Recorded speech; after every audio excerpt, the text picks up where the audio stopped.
Santragachi rail ইয়ার্ডে সংস্কার, বাতিল বহু ট্রেন, একাধিক ট্রেন চলছে দেরিতে বা ঘুরপথে। 19 দিন ধরে বাতিল একগুচ্ছ দূরপাল্লা ট্রেনও। সাঁতরাগাছি খড়গপুর রুটের একাধিক ট্রেন বাতিল, হাওড়া স্টেশনে আটকে বহু রেলযাত্রী।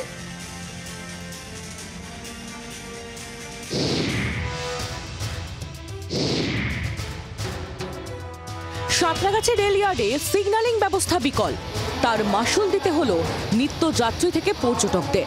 হাজার হাজার যাত্রী আটকে পড়েন হাওড়া স্টেশনের নিউ কমপ্লেক্সের প্ল্যাটফর্মে। তীব্র গরমে তাদের হাঁসফাঁস অবস্থা। এই মুহূর্তে আমি রয়েছি হাওড়া স্টেশনের নিউ কমপ্লেক্সে। সেখানে শয়ে শয়ে যাত্রী, কেউ বা বসে রয়েছেন, কেউ বা গরমের মধ্যে ক্লান্ত হয়ে তারা ঘুমিয়ে পড়েছেন। কতক্ষণে তারা ট্রেন পাবেন তা কেউ জানাতে পারছে না।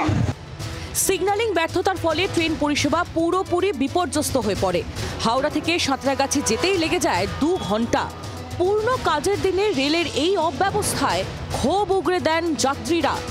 আমরা যাবো খড়গপুরে, বন্ধু বড় 6টা 10-এর টাইম, 6টা 10-এর টাইম, এখনো পর্যন্ত একবার বললো 12টায় হবে, এখন আবার ওটা বলছে কখন কালকে রাত শেষে যাচ্ছি যখন 3টের সময়, সেটা কি জানা যাচ্ছে না। এখানে চলে আবার যখন সেকেন্ড বাসে যাচ্ছি যখন স্টার্টিং চার্জ করে দিচ্ছি, এখনো ট্রেনের কোনো খবরই নেই।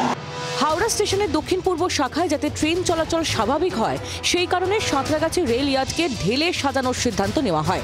18ই মে এই কাজ সম্পূর্ণ হওয়ার কথা ছিল, কিন্তু কাজ শেষ হওয়ার পরেও নন ইন্টারলকিং সিগন্যাল সিস্টেম ঠিকভাবে কাজ না করায় সমস্যা দেখা যায়।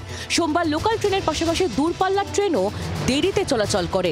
নির্ধারিত সময়ের অনেক দেরিতে ছাড়ে হাওড়া মুম্বাই গীতাঞ্জলি এক্সপ্রেস, হাওড়া মুম্বাই দুরন্ত এক্সপ্রেস, হাওড়া ব্যাঙ্গালোর দুরন্ত express, Howrah Bangalore Humsafar express, Howrah Puri Vande Bharat express, Howrah Secunderabad Falaknuma express সহ একাধিক দূরপাল্লার ট্রেন।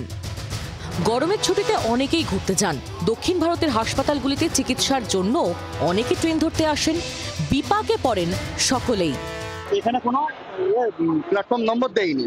এবারে আমাদের নম্বর দিল আজকের দুপুর 3টার সময়, সেই ট্রেন 9টার সময় চলে গেছে। অনুসন্ধান অফিসে গিয়েছি, বলছে 9টার সময় ট্রেন চলে গেছে, অথচ এখানে আমার ফুটের ছবি তোলা আছে, বলছে 3টার সময় দেখিয়েছে।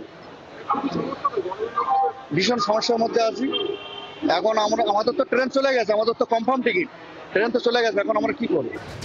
দ্রুত পরিস্থিতি স্বাভাবিক করার আশ্বাস দিয়েছে রেল কর্তৃপক্ষ, কিন্তু ধৈর্যের বাঁধ ভাঙে যাত্রীদের। ভারতের মতো প্রিমিয়াম ট্রেন, সেই ট্রেনও নির্দিষ্ট সময় ছাড়েনি, ফলে চরম দুর্ভোগের মধ্যে পড়েছেন এখানকার যাত্রীরা। কতক্ষণে তারা ট্রেন পাবেন তার নিশ্চিতভাবে কোনো সদুত্তর দক্ষিণ পূর্ব রেল কর্তৃপক্ষের কাছ থেকে তারা পাননি। দক্ষিণ পূর্ব রেল সূত্রে জানতে হয়েছে যে ইন্টারলকিং সিস্টেমের একটি সমস্যা দেখা দিয়েছে, তবে সেই সমস্যা মেটানোর জন্য সব রকম প্রচেষ্টা চালানো হচ্ছে। জি24 ঘন্টার জন্য দেবব্রত ঘোষ, হাওড়া।